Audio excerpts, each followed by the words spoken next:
welcome to this week's episode of MetaSpiritual Talk on the MetaSpiritualist podcast.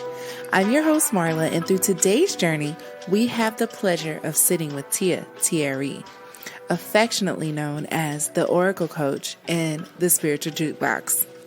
Tia is a spiritual coach, Reiki master, personal development educator, channeler, and a plethora of other spiritual gifts and abilities.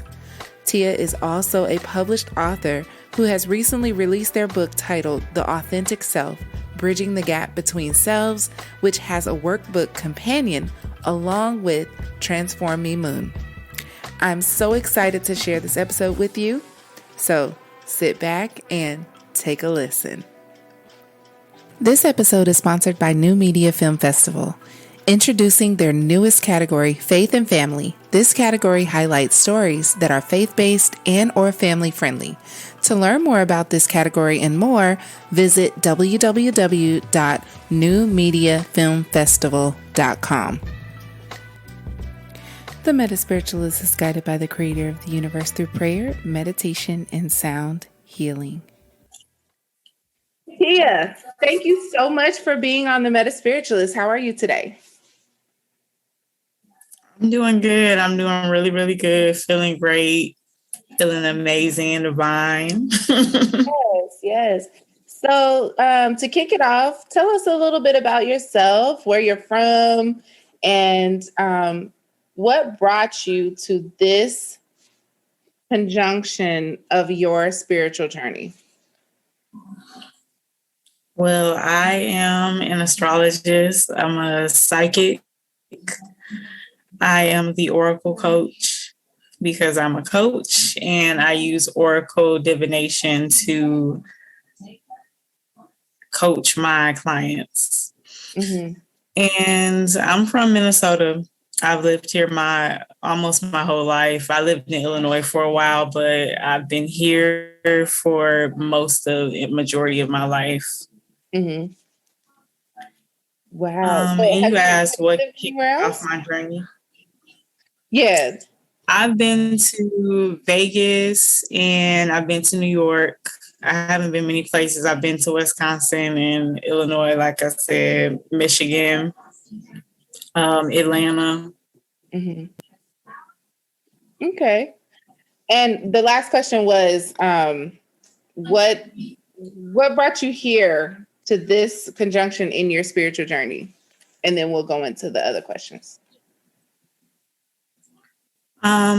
What brought me to my spiritual journey was back in 2019, I had an ex who had root work done on me. And I know that's like crazy, right? But it's true. He had root work done on me and it propelled me into my spiritual journey.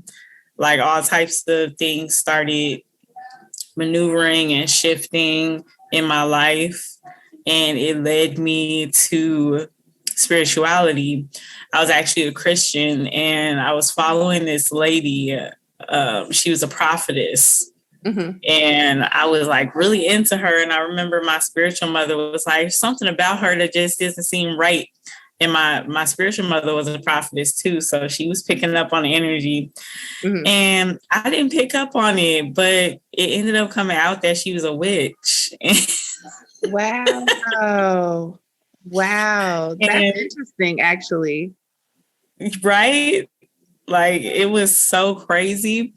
But she had 1 million followers, Christian followers.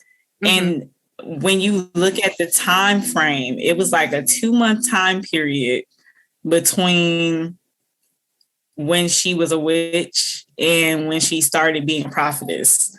And she got 1 million followers. And I was impressed. Uh-huh. In the spiritual community, like the word witch or witchcraft doesn't have a negative connotation on it, right? So only in the religious sector do we find that it's like taboo or it's bad. Yeah. like when I first came out that I was a witch, a lot of people were really scared.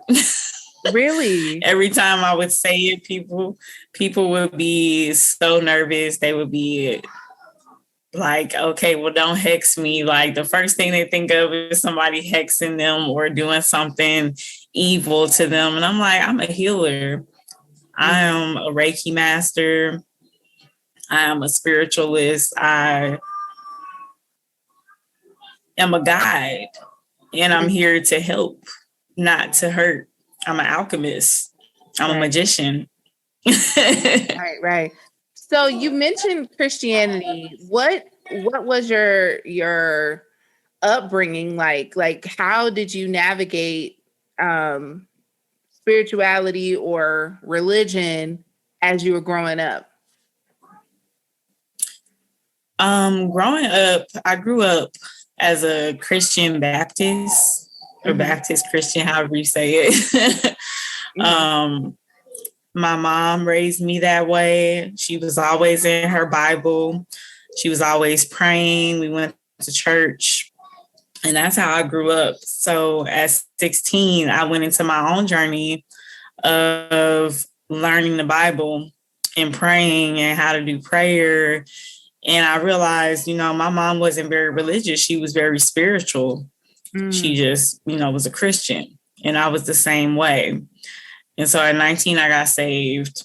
I believed on Jesus. I believed in Yahweh, and I found my church homes, different church homes, and I spent a lot of time in the church.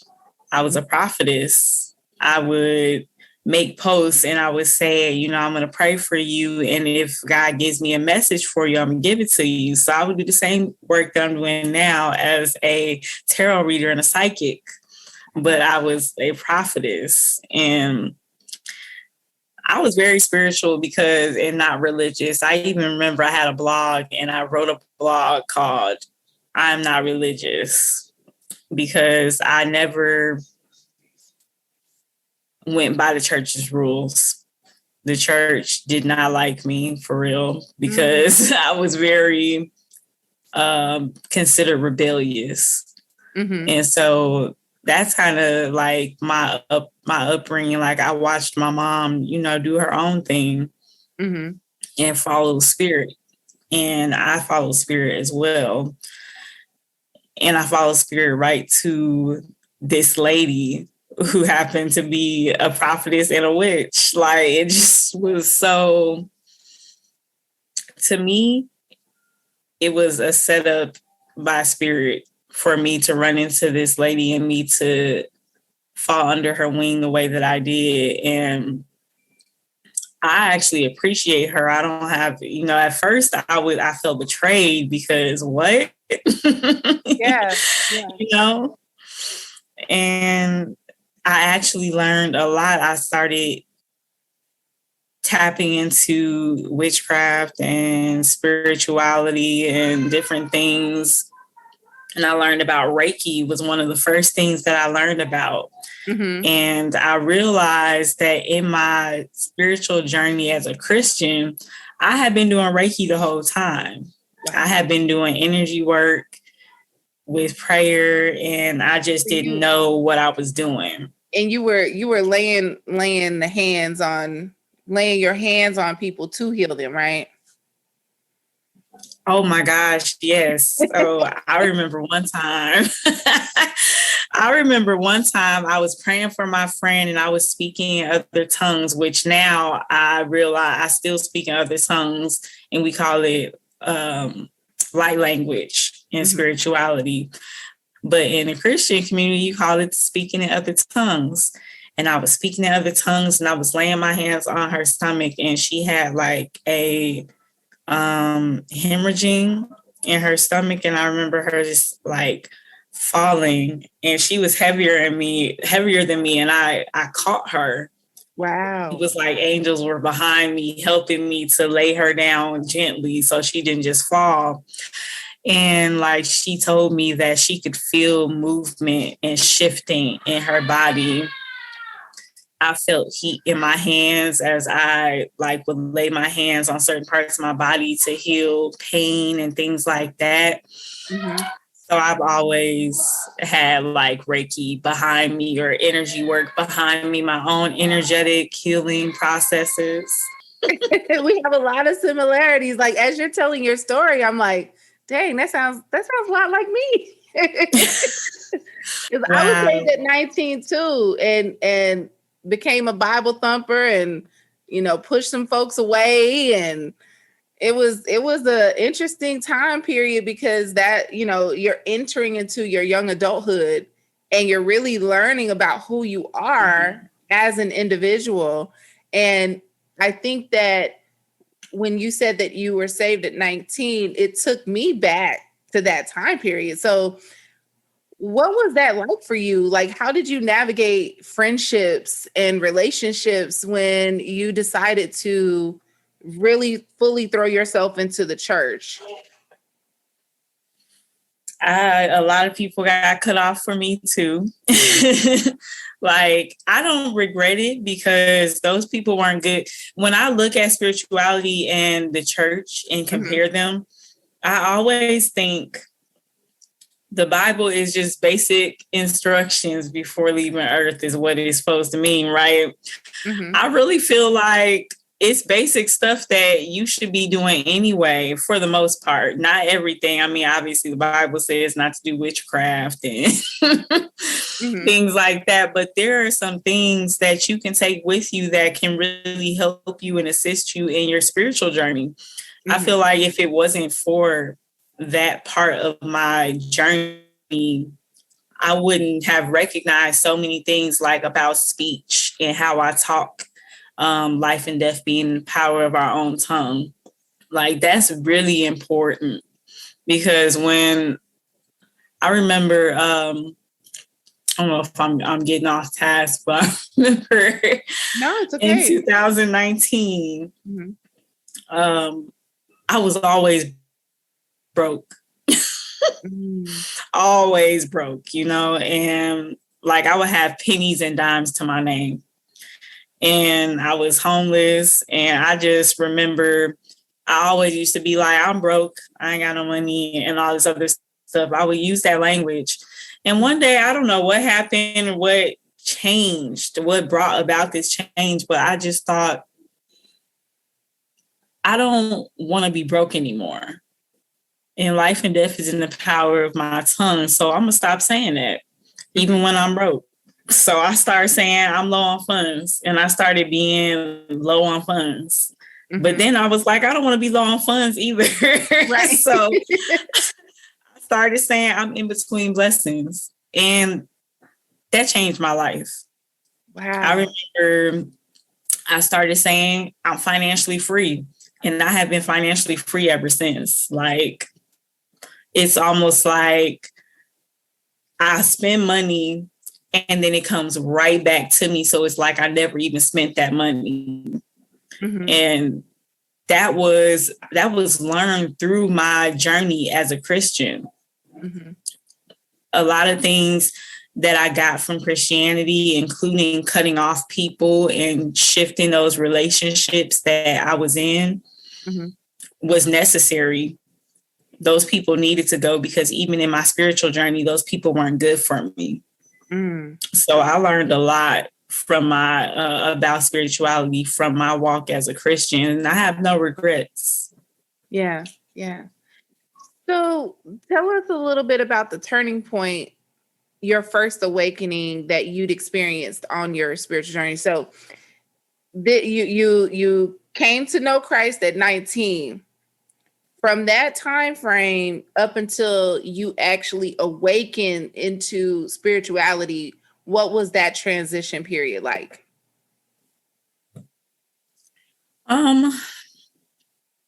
It was hard at first. It was hard at first because I was so used to going to Christ for everything, and I didn't know me. I didn't know myself. I didn't know my own power. And I learned within my journey that the reason why Christ said, I'll leave y'all with this, you can ask for anything in my name, is because people don't believe in themselves. And they needed somebody else to believe in. And so it was easier to manifest the very things that I can manifest in my own name with my own power by doing so in Jesus' name, because that's what I believed in for so long. So it was hard because I had believed in that for so long to transition over to spirituality and just recognize myself, recognize my power, recognize what I had manifested, what I had been manifesting within my life. But it was like the turning point for me is when I realized that I had manifested all these things. I started thinking about things like, I remember being in my car, I was driving with my niece and I was in a truck, and the frame broke while we were driving on the expressway. What? Yes, it had a recall on it and I had bought it from a used place, and the truck started rocking on rocking like it wanted to flip, but it never flipped. And I just remember just thinking like, oh my gosh, protect me. And that's what it was like. It was like every time the car tipped on one side, it was being pushed back to the other side so it didn't flip until it just spun around on the expressway facing oncoming traffic. And all the cars were going around me as if there was a shield. I can't make this up. And I remember when I thought about this experience, this was probably in 2020, I thought about this experience and I said, I'm a super hero. Like I have superhuman powers because I did that. Because I just remember being so calm. Like, can you imagine being in that experience and not screaming and freaking out? I was just like breathing and believing that there was like this shield of protection around me. And I was like, I did that. Like, I thought like it had to be like some angels protecting me or something. And I believe that too. I still believe in angels. Yeah. Even more so now. You called them in that time, like you commanded them and they obeyed your command. Yes. It was scary, but I remember being so calm and breathing and just imagining the shield. There was another time where I was in the car with some people I wasn't supposed to be around and the car got shot up. And the two people in the back seat got hit. But I remember like I was just balled up and I just remember that shield and I was balled up and like I just don't believe that there was no way a bullet could have hit me because we were like going on to the expressway and they were shooting at the side of the car where I was and nothing hit me. Wow. And like I think back to times like that and I recognize myself and I'm like, Tia, you are powerful. You have the power to manifest whatever you desire. That was my turning point when I recognized that. That was like my first awakening. So what was the time frame between 19 and how old were you when all of these were some major events that happened? How old were you when that was taking place? When the car situation happened, I had to be like 21 or 22. Oh, so just a few years, just a couple of years. Yeah. And I was still a Christian then. When the situation happened with the shootout, I was like 28, I think. And I came into spirituality at 29. Okay. So it was all a span of like 10 years. And yeah. Oh, wow. Wow, girl. Ooh, that just gave me like chills because, I've been into some scary situations too. And I've had dreams of being in like a protective bubble. So I know how real that feeling, that sense of protection is. But to recognize that it comes from you, I don't think I recognized that until in my 30s now. So it's like we go through different levels, and I think spirit reveals to us those little moments of, okay, you got this. I'm here when you need me, but you got this, you know. Yes. So let's switch gears a little bit. I want to talk about your coaching, your practice, your teaching. What encouraged you to start your own practice of teaching and coaching? Well, again, I can go back to my Christian days because I've been manifesting being a teacher or a coach since I was in my early 20s. Mm-hmm. And I remember just writing that over and over again. I used intention setting with writing, and I would write that I was a coach, and I would write about my business. I would write about the very business that I am specializing in now. I would write about it.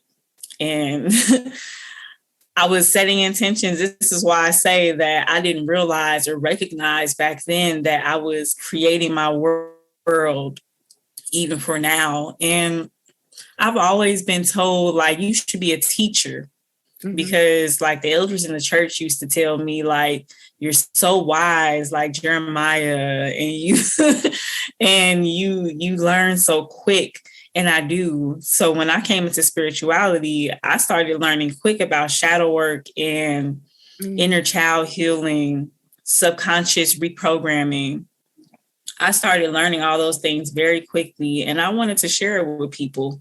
And so it all came flowing together, the intentions I was setting back in my early 20s, and my desire had not changed of wanting to be a coach and coach other people on how to do their spiritual journey, how to walk their path, find themselves, recognize themselves, and practice the same way I had, because it was something that I had to do for myself. And I wanted to share my gifts and my experience and my understandings, my understandings with other people. You answered the next question. That's amazing, because I was going to ask you, in what ways have you applied your spirituality to your practice of helping and healing others? So you've done those things yourself. So you felt in some ways that when you coach someone or you heal someone and they receive that, do you feel that that external validation is necessary, or do you feel that, it's innately in you, that, but do you feel that the external validation is necessary? When you say external validation, you mean like them telling me that I helped them? Yeah. I love that. Don't get me wrong at all. I love when people tell me that I have helped them, that they have healed because of something I showed them or taught them, that they've created something because of something that I've shown them. But I know that I have. Even the people that haven't said it, I see all the time where I've done something for someone and I see them shifting gears. I know that people are inspired by me on social media, and I'll see people kind of following what I do. And I love being a trendsetter. I love being a pioneer. I'm so glad you brought that up, because that kind of piques another question. With the way of the world, our digital world right now, social media, there's a lot of scammers and a lot of fakes out there. Do you think that this trend will kind of subside eventually, or do you think it's just going to be amplified and people are going to continue to copy? Because I've seen posts of what you've posted about the copycats. And I myself have had my own like battles internally and externally with people that I think, may not give you credit where credit is due. Yeah. What do you say about that? Like, what do you think it's going to be like in the next 5 to 10 years with social media and people who are inauthentic and those who are authentic, the pioneers like yourself? Well, I'm going to start off by saying one thing that I recognized early on in my journey is I'm an inspiration. I'm a muse. Mm-hmm. I am someone who people are going to follow. I was the first person to be doing music telepathy. Nobody else does music telepathy, but other people started doing like song messages and posting their songs. And I noticed things like that. And I recognize being an inspiration. So I don't take it as copycatting. I accept it because I know that I'm inspiring. So I have to inspire people. Mm-hmm. The one thing that I know is spirituality is not a trend. People are coming into themselves. People are recognizing themselves. They're identifying with something that is true to their being.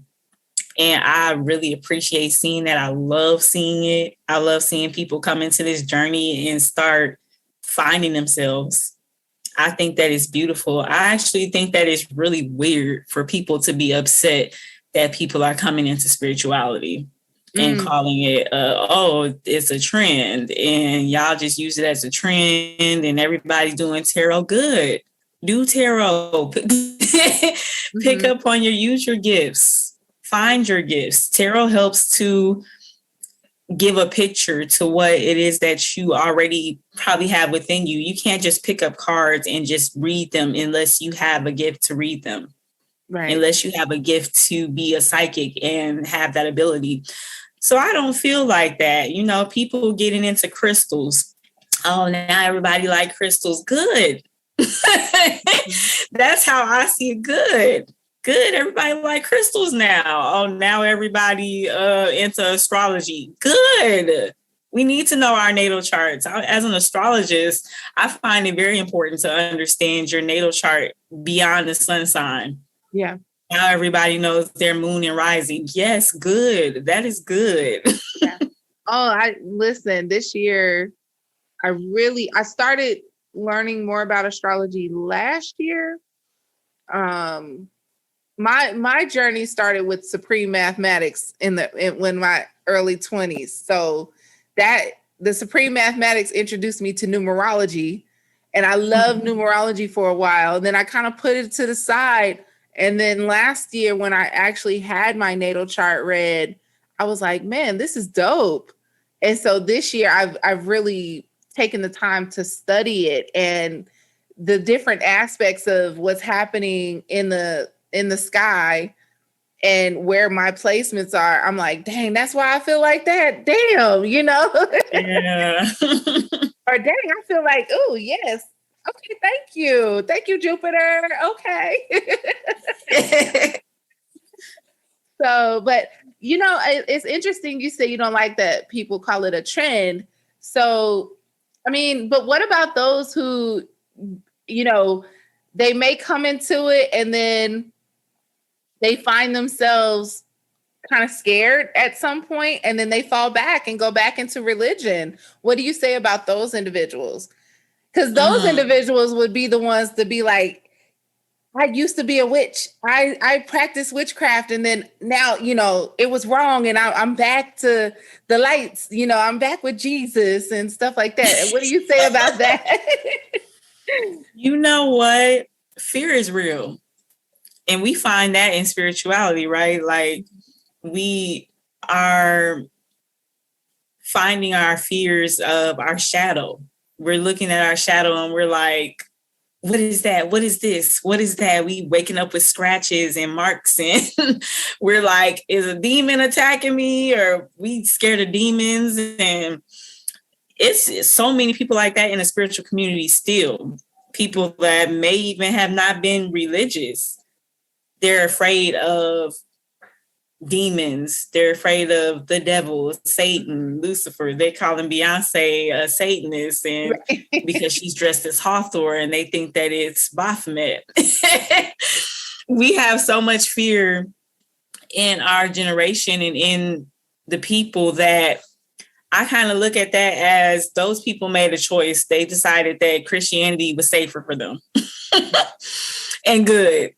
I have to say good, because you don't need to be in spirituality if you're not going to learn how to face your fears. You need to be over there in Christianity and go ahead and be scared and do everything in Jesus' name and let that be that for you. Mm-hmm. But the people in spirituality who come in here and they're afraid, I don't judge them, only because I was afraid at one point. When I didn't know my shadow, I was scared of everything. I was Chicken Tia. I was scared of everything that moved. Me being a psychic medium, like oh my God, I remember I was staying in this shelter, and the shelter used to be a hospital. So, it was a lot of dead people in there. Mm-hmm. And they would show up, and one time they were all, I don't know, I'm not going to say they were all in my room, but that's how it seemed. It was so many people, and I'm just looking like, oh my God. I was so scared. Mm-hmm. And like, they would move stuff, they would touch me, they would pop up and be talking to me. Like, I want to talk to my husband. I'd be like, what? I don't know your husband. Get out of here. There'd be orbs everywhere. It was the scariest thing. Like, I have fears too. So I don't judge people for coming into spirituality and being afraid. Mm-hmm. You only know what you know. So go ahead. I'm sorry. I didn't mean to cut you off. I was just going to say, until you actually recognize who you are, you're going to be scared of everything that's unknown to you. So what did you do to overcome those fears? Like, when you saw the orbs and you saw the spirits that wanted to communicate with their loved ones and use you as that vessel, what did you do to get over that fear? I shut it off. I was like, At first, I was like, I ain't talking to nobody's dead loved ones. Mm-hmm. And I used to have psychic mediumship as part of my services. I do not anymore, because I don't like that. It's too, it's too much for me. Mm-hmm. But that was a decision that I made, that I didn't want to do that. But what helped me with, being a psychic medium, and the fact that still spirits would come to me or be present with me, demons would pop up and all types of stuff, like ancestors that I didn't know, all types of things will pop up. And the more that I faced myself and recognized who I was, mm-hmm. and recognized my shadow, and started facing my shadow, my own demons, I realized that I didn't have anything to be afraid of, because it was all within me.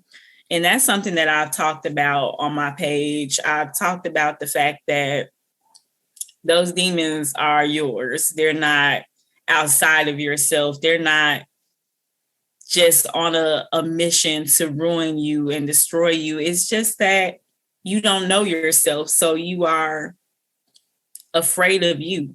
Mm-hmm. The first thing that most people are afraid of is themselves, their own shadow. Carl Jung, he's the one who discovered the shadow, which is the unconscious mind. Mm-hmm. And he talked about how the shadow may show up to you as a demon or a monster, or some type of something in your nightmares, because you're afraid of it. You're afraid of that side of yourself that you don't know. Mm-hmm. The unconscious is like breathing. It's like you don't think about the fact that you're breathing. I'm not thinking about breathing while I'm talking until I start thinking about breathing when I'm talking. Right. That's the shadow. And so when I started actually facing that, focusing on that, and actually tapping in to myself, my fears, those things that come up that shake me, those triggers, those offenses, why they're there. Once I started doing that, I stopped being afraid of it because I realized being accountable for it, identifying it is not scary.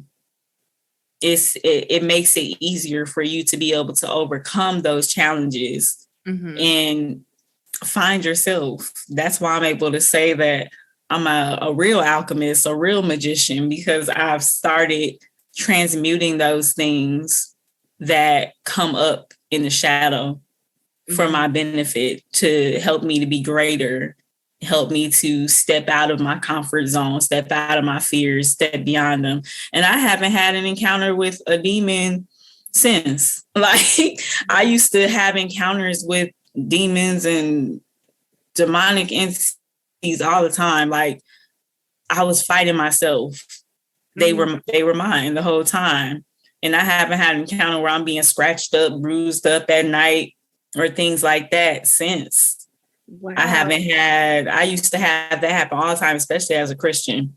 Like, as a Christian, I was really afraid, and I really did not see myself at all. Everything was external. Once I realized that everything was me, I guess that's the ultimate answer. Once I realized that everything was me and I'm one with everything, I stopped being afraid, because everything is from within. Yeah. So you also have a background in psychology, right? A degree in psychology.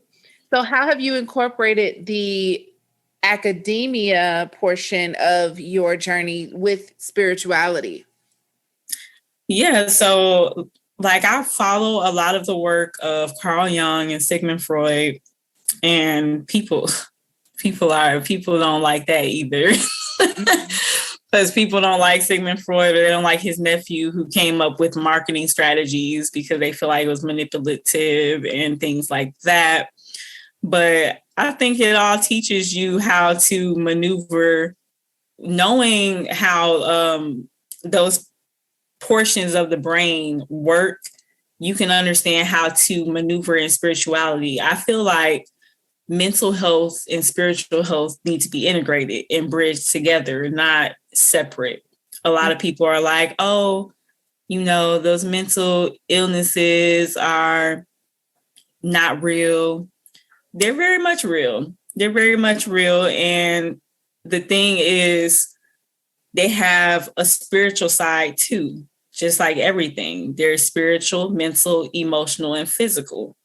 So it's very much real. It's just a different aspect of it.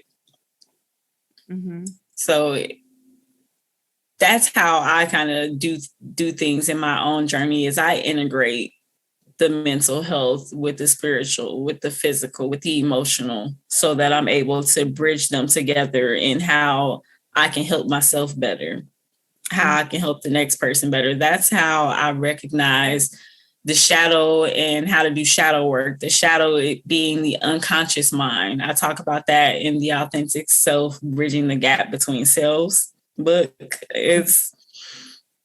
I break down all the different mindsets: subconscious, unconscious, the ego, the higher self, the superconscious, and I bridge them with and integrate them with the way that we talk about in the spiritual community, which is the shadow, the inner child, the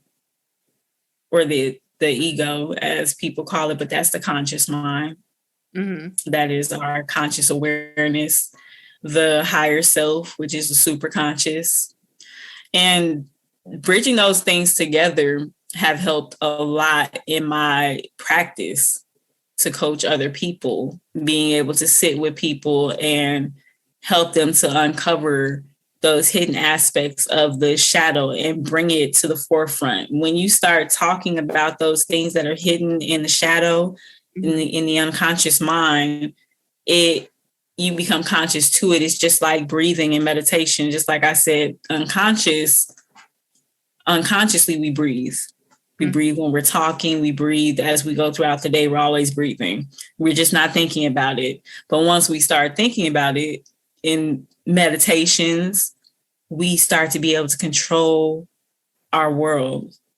And that was something that I recognized as well, in how I'm actually able to guide people through their journey and through their shadow work. Oh, I love it. I love it. My last couple questions are, you do a lot of group rituals. What has been the most fulfilling in those, when you do those rituals for other people? What do you find fulfilling in that? And how do you prepare for it? Because that's a lot of work. My first ritual, I used a lot of candles, and I had so many candles. I love fire magic. So that was really fun. I was so excited. I made candles. I Reiki the herbs. I had so much fun. And I actually recently made a post about this where I was talking about the fact that we don't need any of that stuff. If we know how to use our magic, then we don't need those things. Those things are tangible items that help our subconscious brain in its programming to need to see something tangible. It helps us to believe that the magic is working. So that was really fun. The first time I did it, I had a group chat, and I had everybody involved, in their energy of being excited helps to add to that. So after that, I was like, that was a lot of work. And I don't think I actually need to have everybody be that involved in it. And I also don't need to use those items. I can use alchemy. I'm an alchemist. I can transmute energy. Everybody's excited, so we're transmuting energy. That makes it easier. That also makes it more effective. And that is the reward, the effectiveness. So I have methods of alchemy, which I won't share those specifically, but but I will say I have methods of alchemy that make things happen really quickly, like in a snap of a finger. And I've witnessed this in my own path, and I witnessed this with my last ritual. So many people have come and said that they've gotten 2K, 9K back from this ritual very quickly. And I'm like, it actually works faster to do alchemy.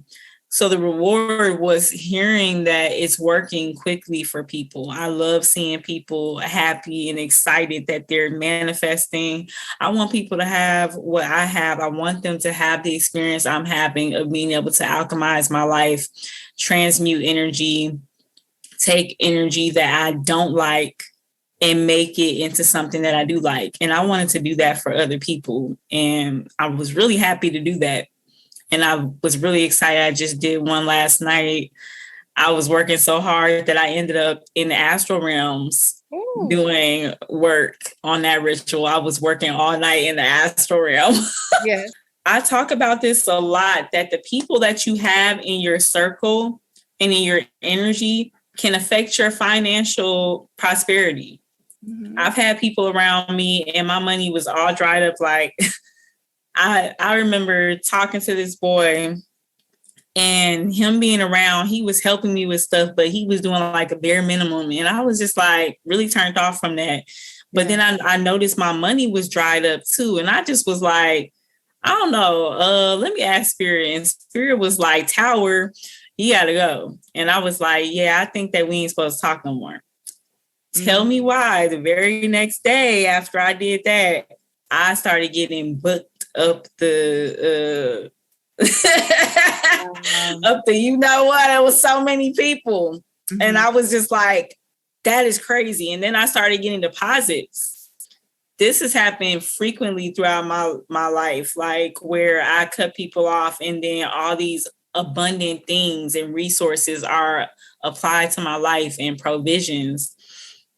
And this is why even with my rituals, I have to say, you know, and I mean, I've tried to make this disclaimer to people. The ritual isn't going to work if you have people in the way or you aren't letting certain things go, because the ritual itself is going to kick them people out your life because they're in the way. But if you want to hold on to them, then you're just going to make it harder on yourself, because then it's not going to work for you. Yeah. It's not going to do what it's supposed to be doing, because there's people that aren't supposed to be there. There's things that aren't supposed to be there. Maybe you're supposed to let go of that job. Maybe not supposed to be working that job anymore. And you're holding on to that job and wanting a ritual to work, but you releasing the job, letting that door close gives you the keys and access to new doors. People think that you're supposed to wait until it's more open doors. Sometimes you got to close them doors and allow new doors to open. Yeah. And that just is what it is. You don't have time to, I'm gonna see once I see something start to happen, then I'm gonna let that go. No, if you let it go, then you'll see. Yep. Yeah. Oh, oh my gosh, that is so true. That is so true. So my last question is, what would be a word of encouragement that you would like to share with our listeners if they are uncertain of where they are on their spiritual journey? Well, I encourage everyone to learn themselves, to learn to recognize themselves, to know that this journey is a learning experience. You're constantly unlearning and relearning. You're deprogramming, deconstructing old mindsets and paradigms and patterns. Mm-hmm. You have to reprogram things that have been with you for years. So don't be hard on yourself during the process of reconstructing your mind, relearning, being challenged with new things, being afraid. Just look at those things and trust that process. It's a journey, not a destination. That's number one. Most people are like, I'm trying to get somewhere. This is a journey. You're journeying many versions of yourself. It's not about the destination. It's about your will to shift as you're called to new things.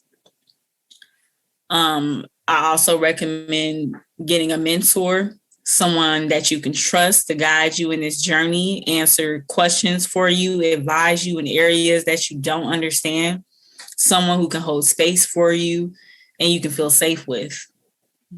You don't have to do this journey alone. It's not necessary to be by yourself. Call forth your soul tribe and trust the process of gaining more soul tribe members and insight and experiences with other people. Don't be closed off, and just allow this journey to be a process, be a learning experience, be a stepping stone. Create goals and milestones and meet them. Find different versions of yourself and experience them and enjoy them at each version. Mm-hmm. Don't be mad at your past self. Thank your past self for learning what it is you know now. And that would be my advice. I love it. Tia, tell the listeners where they can find you. What's your handles? I am Tia Tierra on all social media platforms. Be careful. If you see an extra I, that ain't me. I do have some impersonators. I have a impersonator on Instagram who has like 800 and some followers. I find that so funny. Yeah, no, they hit me up. I was like, no, you're not the real one. No. They hit up my brother. Like, my brother was like, I know that's not you, because they didn't even know where you knew me from. But I am Tia Tierra, TIATEAIRE on every social media platform. And I have a link tree. My link tree is Tia Tierra as well. And you can find my books on there, The Authentic Self, the workbook, which is a shadow workbook, as well as an ebook that guides you through how to bridge the gap between the different versions of yourself within you and within your mind. I also have a book called Transforming Moon, where I guide you through the moon phases and different prompts on how to manifest during the moon phases. And I have spiritual consultations where you can sit with me and ask about anything your Akashic records and how to access them, your natal chart. You can ask any questions that you want. I know a lot of people have a lot of questions for me. I don't have a lot of time to just sit and answer in the inbox. Mm-hmm. So you have to book with me. Love it. And I have the subconscious and shadow exposure, where I actually help you through your shadow work journey. I give you activities and prompts, and I sit with you on how to basically uncover your shadow aspects that are holding you back and how to overcome them. And I actually sit with you and break that down. And other than that, I'm a tarot reader. I do tarot readings, love readings, general. And I do have a one-on-one mentorship program as well. So that is by actual request. I don't have that available on the website, so you have to inbox me. Sounds good. Well, thank you so much, Tia, for being on with us today. I'm just so grateful for you. And I'm actually I was waiting on this episode because we talked about it earlier this year. And so I'm so excited that you took the time to sit with me today. Thank you so much. Thank you. I'm so thankful to have been here. Thank you for having me. I really appreciate it. And it was fun. I enjoyed it. Yes. Thank you all for tuning into this week's episode on the MetaSpiritualist podcast. We hope that this episode provides you with clarity, guidance, and comfort on your spiritual path or faith walk. To dial into our frequency, please be sure to follow us on Facebook at The MetaSpiritualist, Twitter at MetaSpirit21, and of course on your favorite podcasting platforms. Also, we'd like to invite you to visit our website at www.themetaspiritualist.com. Right on the homepage, you can listen to the podcast, learn more about our platform, and we will soon have a spiritual shop for all of your metaphysical and spiritual needs. Additionally, you can also subscribe to our newsletter. If you enjoy the content being brought to you, feel free to message us at metaspiritualist@gmail.com. Until next time, we hope that you are in peace, harmony, love, and abundance.